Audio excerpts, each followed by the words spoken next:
السلام علیکم ورحمۃ اللہ وبرکاتہ۔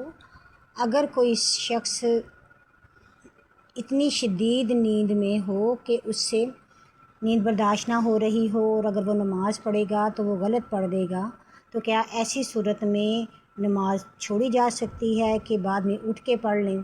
کیونکہ اکثر مرتبہ یہ سوال ہوا ہے کہ اگر واش روم آیا ہو یا بھوک لگی ہو تو آپ نماز کو ڈیلے کر کے اس کو پڑھ سکتے ہیں۔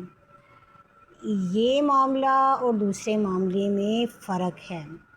پہلا تو یہ کہ اگر آپ کو اتنا تیز واش روم آیا ہے کہ اگر آپ جماعت کے لیے نماز میں دیر کریں گے یا جماعت کے لیے جائیں گے تو آپ کی طبیعت خراب ہونے کا ڈر ہے یا نکلنے کا ڈر ہے، تو اس صورت میں پہلے واش روم جائیں گے، جماعت اگر نکلتی ہے تو وہ نکل جائے، لیکن نماز کو بالکل بھی چھوڑا نہیں جا سکتا، کیونکہ نماز کی تو کسی حال میں بھی معافی نہیں ہے۔ صرف سوئے ہوئے بندے پر یا جو مجنون ہے اس پر نماز کی معافی ہے، نہیں تو نماز کے لیے کہا گیا کہ کھڑے ہو کر نماز نہیں پڑھ سکتے تو بیٹھ کر پڑھو، بیٹھ کر نہیں پڑھ سکتے تو لیٹ کر پڑھو، لیٹ کر نہیں پڑھ سکتے تو اشارے سے پڑھو۔ نماز کی معافی کسی بھی حال میں نہیں ہے۔ جو جان بوجھ کر نماز چھوڑے گا اس کو جہنم میں جلنا پڑے گا، جہنم کی آگ میں۔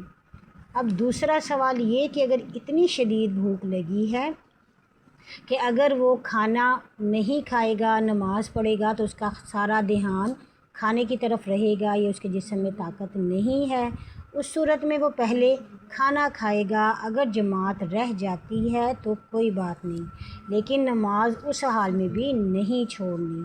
نماز کو اس کے وقت پر ادا کرنا چاہیے، اور مستقل متواتر امر اللہ تعالیٰ کو پسند ہے۔ یہ نہیں کہ آپ ایک وقت میں پوری نماز پڑھیں اور اگلی نماز آپ چھوڑ دیں کہ مجھے بھوک لگی تھی یا مجھے چوٹ آئی تھی یا مجھے نیند آئی تھی، تو اس معاملے سے شریعت کا کوئی عمل دخل نہیں ہے۔ بہت سخت وعیدیں ہیں نماز کے بارے میں۔ جو شخص نماز نہیں پڑھتا اس کے ایمان پر ہی شک ہے، اس کے مسلمان ہونے پر ہی شک ہے، کیونکہ نماز کافر اور مسلمان کے درمیان واضح فرق کا نام کہا گیا ہے۔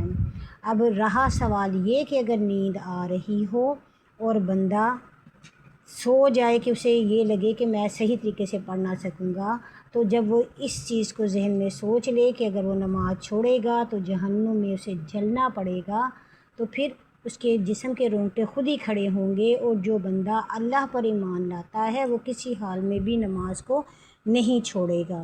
تو بہتر یہی ہے کہ آپ پہلے نماز پڑھیں پھر سوئیں۔